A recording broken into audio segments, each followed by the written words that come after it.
Okay, so let me, I just got this other sad story for you.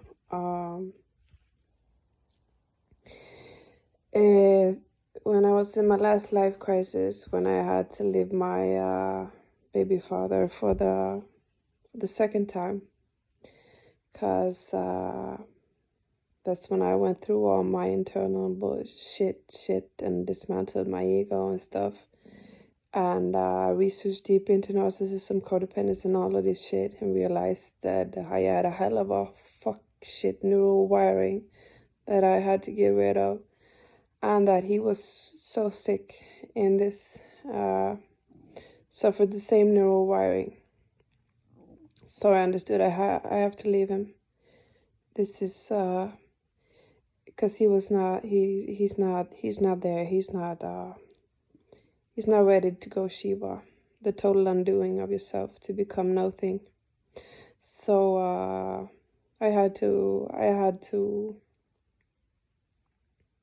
fix it. I had to push for divorce. So, but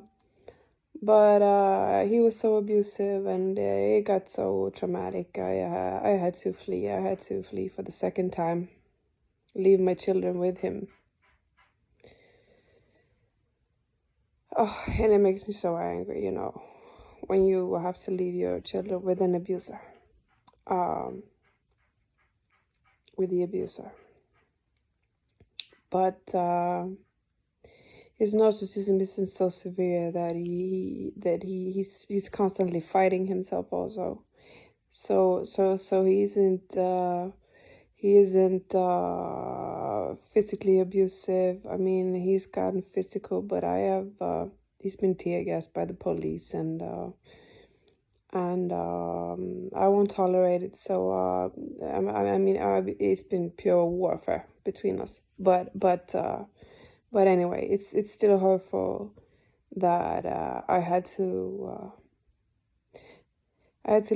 leave. But it went all right. I went up here and got them to school every day, so I saw them every day. But the aggressor, the abuser, as the victim, you always see it as, you're the one who's supposed to fucking just go. He should be in jail technically for what he has done, but there are no laws against this kind of narcissistic, and the police, they have to catch him. And because I called the police on him when he got violent here, and he started threatening me, and before I left to go live with my mother, I called the police and I said, he's threatening me here right now. We live, my man, we had children, and we live in the same house. I mean, we've lived here for over 2 years together, and he's now threatening me to harm me, to throw me out, and change locks and everything, so I can't get in and can't get in to see my children and stuff. But they just say, has he hit you yet? No. Has he been violent to you yet? No. But I'm calling you before this happens, so you can prevent this. But if he hasn't done anything to you, then you should just get out of there and get to safety.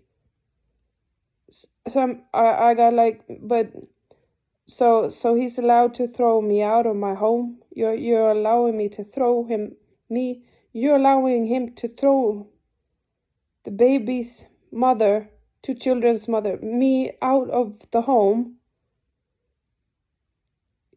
I'm the one who's supposed to leave. You're not going to come here and tell him he's not allowed to do this.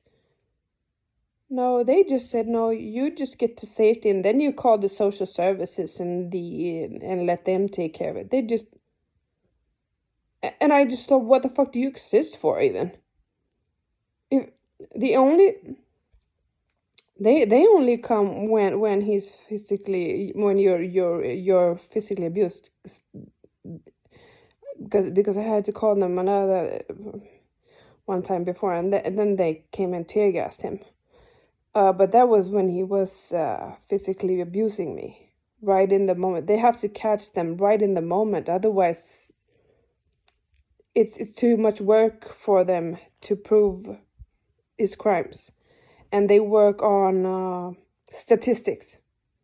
So if it isn't directly, like they can prove it directly, like they have taken the abuser or aggressor right in action, then they don't care. You know, the system is so fucked up here in Sweden. But anyway. So yeah, I had to leave. I had to go to live with my mother and father, who are narcissists, alcoholics. You know, one is narcissist, one is codependent, and I mean oh my God, it got abusive there, and my father, he fortunately he bought a fucking he bought it gets so bad, it gets fucking funny, you know. He bought what's it called, a vehicle, this that you can live in, a big bus vehicle. What's it called? I don't know what's it's called, but he bought one of those so he could live it you know. So when he drove to work in that shit every Monday, and then he stayed in that vehicle and lived there because he couldn't stand living with me and my mother because it was just total fights and arguments all the time, you know. Yeah, and I mean these so my folks, they have no idea they can go internally and just undo themselves and fix themselves, you know. They just think they have to live in that shit and be who they are. It's just so it gets funny. But anyway, so but this was now I got funny. But you know when I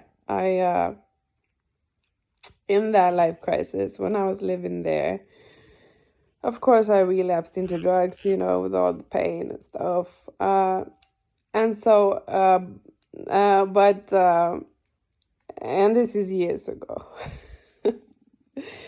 but not taking drugs like it hurt anyone, but you know, just a little here and there to just relieve and you know, pressure out, just relieve the pressure, you know. So not addictively destructive in a negative way, but anyway.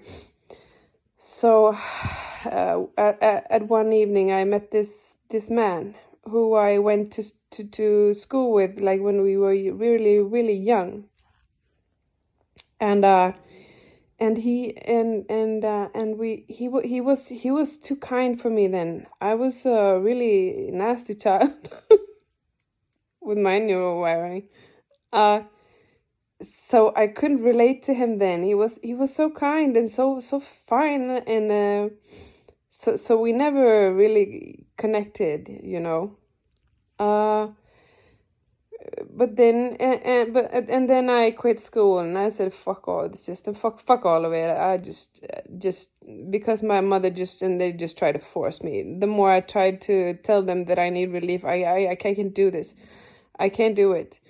The more they tried to just force me, you know, abuse me, force me to go to school. And the more they tried to force me, the more I just cracked. The more abused I got, the more I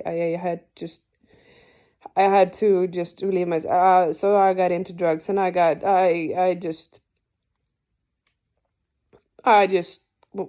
it was so painful that I just got into drugs, and the only ones who really got me in my pain was the people who were into drugs. So anyway, I found my family there amongst those broken people who were abused at home and needed to relieve their pain and just fuck all of it. and but he didn't. He started using drugs, and he was so okay. We we had no contact for years. I was abusing heavily, and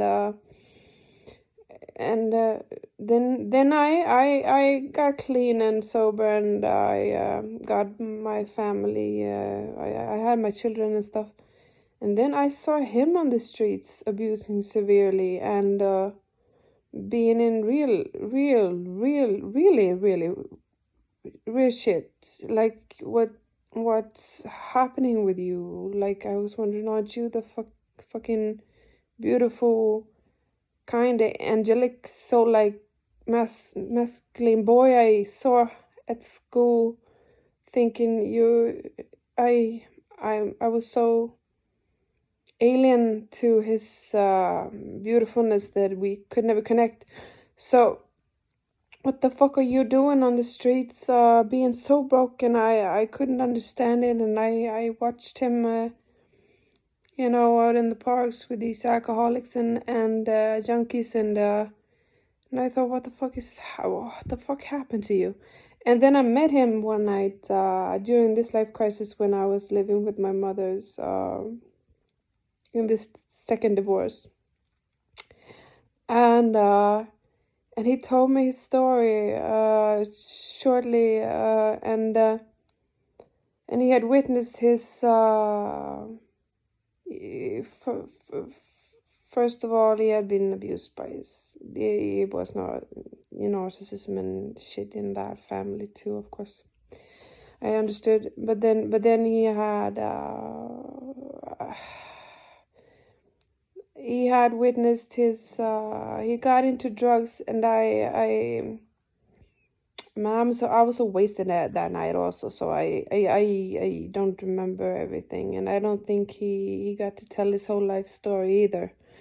Too vast for one evening, but shortly he had witnessed his last love being slaughtered by this other junkie that they lived with, because he was homeless. This man now, he lived as a homeless, and the woman that he loved got slaughtered, got her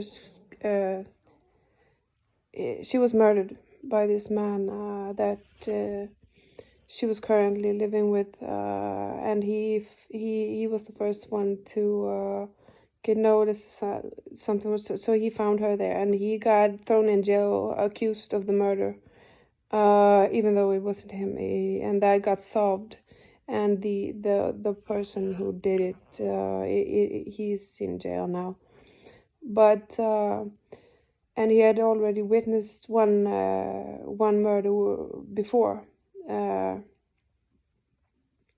with his friends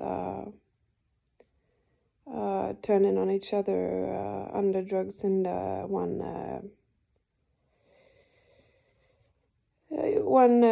killing the other. But anyway, and the point is also that he has the same stellium as me. We are born on the same year. With he has also kHow conjunct Jupiter in Scorpio, and sideareally, and kHow conjunct Jupiter in sideareally, and he has Saturn conjunct Pluto in Libra, and he has sidereally, and he has Saturn conjunct Pluto, but Saturn going over in Scorpio in the tropical chart. So we have the same stellium, you could say. I don't know his exact birth time, so I don't know his ascendant, but and this is it. This is the tragic one. This is he mastered unconditional love, and I have never felt so loved by a man before as that night, that evening, because we got to talk about love and tantra and all my traumas and all this shit, and he just wanted to love me. So I mean, he gave me the most beautiful emotional experiences of a man loving a woman that night. And then well, that night was over. I had to go home, and I don't remember because I was wasted. But then I met him at the store, the liquor store, a couple of months later, and he just and I wasn't, and I'm socially shy. I suffer from this social insecurity shit. I don't know what it's called in. So I'm and I've suffered from this all my life. Social insecurity syndrome, I think maybe it's called in English.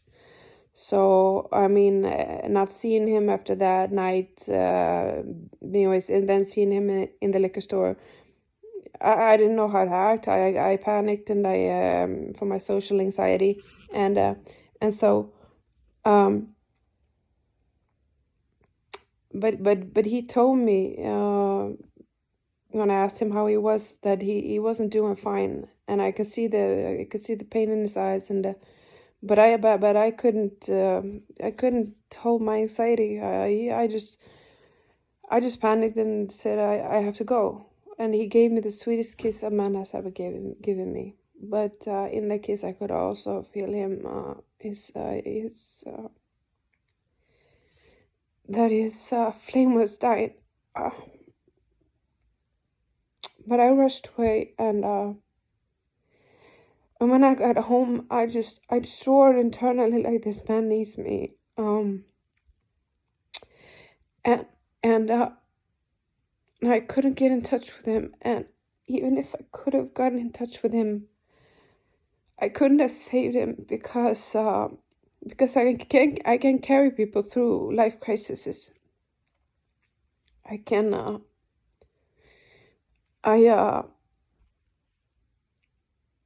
this is what Scorpio does. So we know life crisis. Oh well, we can be strong for others, really, when they need it. So I just roared internally. I was in the shower, and I just cried. I just have to get in touch with this guy, because I could feel he was giving up. You know, if you've ever seen like an angel die, or when someone is saying goodbye, because they don't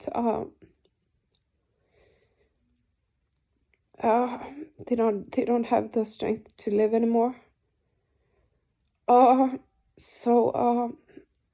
I was in so much pain, because I knew even if I got in touch with him, I couldn't carry him through it, because I was in so much crisis myself. I was living at my mother's home, and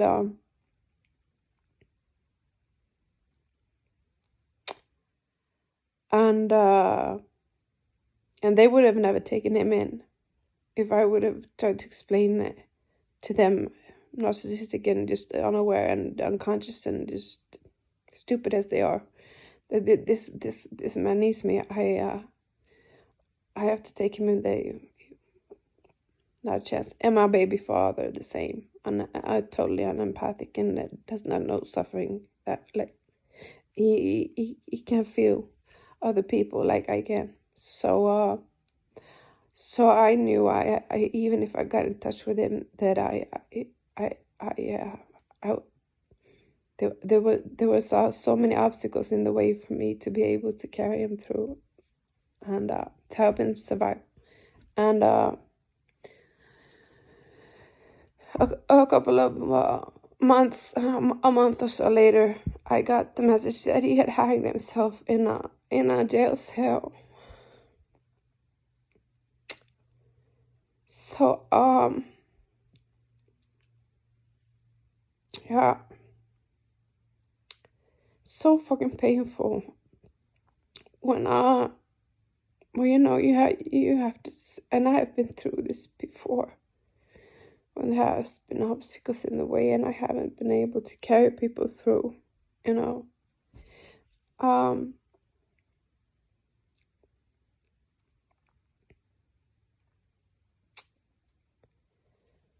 Once in my life, there was an alignment, so I managed to survive. But yeah, so that's also a part of what it's like being Scorpionic, and how difficult this stellium that I live in is, and can be,